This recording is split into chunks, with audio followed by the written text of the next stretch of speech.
September 9 எங்கள் குலசாமி K. Wilson Kumar B. அவர்களுக்கு பிறந்த நாள். இவரைப் பற்றி நீங்களும் அறிந்து கொள்ளுங்கள். 70களில் நடுத்தர வர்க்கத்தில் பிறந்து கல்வி ஒன்றே சமூக மாற்றத்தை ஏற்படுத்தும் என்ற தொலைநோக்கு சிந்தனையில் 1994ஆம் வருடம் தன்னுடைய எலக்ட்ரானிக் துறையில் பொறியியல் பட்டப்படிப்பை படித்து முடித்தார். சிறு வயது முதலே ஏழைகளுக்கு உதவி செய்தும் விலங்குகளுக்கு உதவி செய்தும் பழக்கப்பட்டவர். 2000ஆவது வருடம் ஏழைகளை அழைத்து வந்த கொடிய அரக்கன் கள்ளச்சாராயத்தை ஒழித்துக் கட்ட தமிழக போலீசார் உடன் இணைந்து செயல்பட்டார். பின்பு வெற்றியும் பெற்றார்.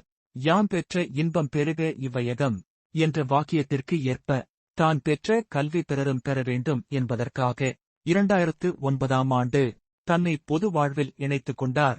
அனைவருக்கும் கல்வி கற்க வேண்டும் என்ற தொலைநோக்கு சிந்தனையில் பல இடங்களில் இரவு பாடசாலைகள் அமைத்தார்.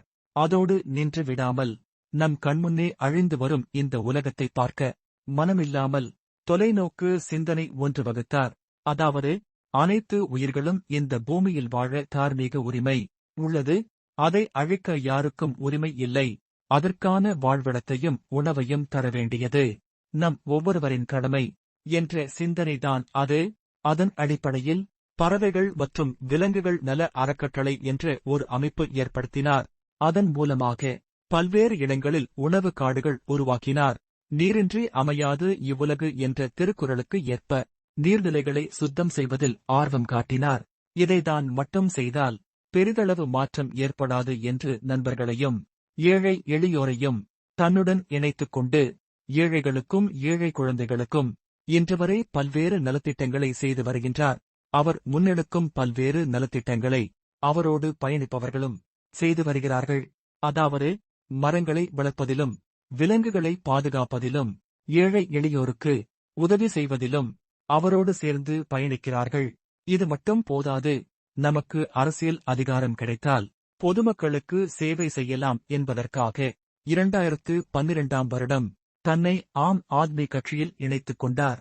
இன்று வரை பல்வேறு போராட்டங்களும் பல்வேறு மக்கள் பிரச்சனைகளையும் எடுத்து வீர நடை போடுகிறார். இவர்கள் இந்த பணியால் பலரிடம் வரவேற்பு பெற்றுள்ளது. இவர்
கொரோனா காலகட்டத்தில் 200க்கும் மேற்பட்ட குடும்பத்தினருக்கு உணவுப் பொட்டலங்களும் மல்லிகை பொருட்களும் வழங்கப்பட்டது.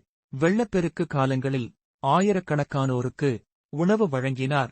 அது மட்டுமா, அவர் வாழும் பகுதி அருகே அமைந்துள்ள கிராமத்தை தத்தெடுத்து அங்குள்ள ஏழை எளியோருக்கு பல்வேறு நலத்திட்ட உதவிகளும் தையல் பயிற்சி போன்ற தொழில் பயிற்சியும் தந்தார். நூற்றுக்கணக்கான பள்ளி குழந்தைகளுக்கு சீருடை அளித்தும் உணவு அளித்தும் அனைவரையும் மகிழ்வித்தார். தாம்பரம் அடுத்த மப்பேடு பகுதியில் அமைந்துள்ள நரிக்குறவர் காலனியில் அனைத்து குழந்தைகளுக்கும் புத்தாடை மற்றும் உணவளித்து அனைவரையும் மகிழ்வித்தார்.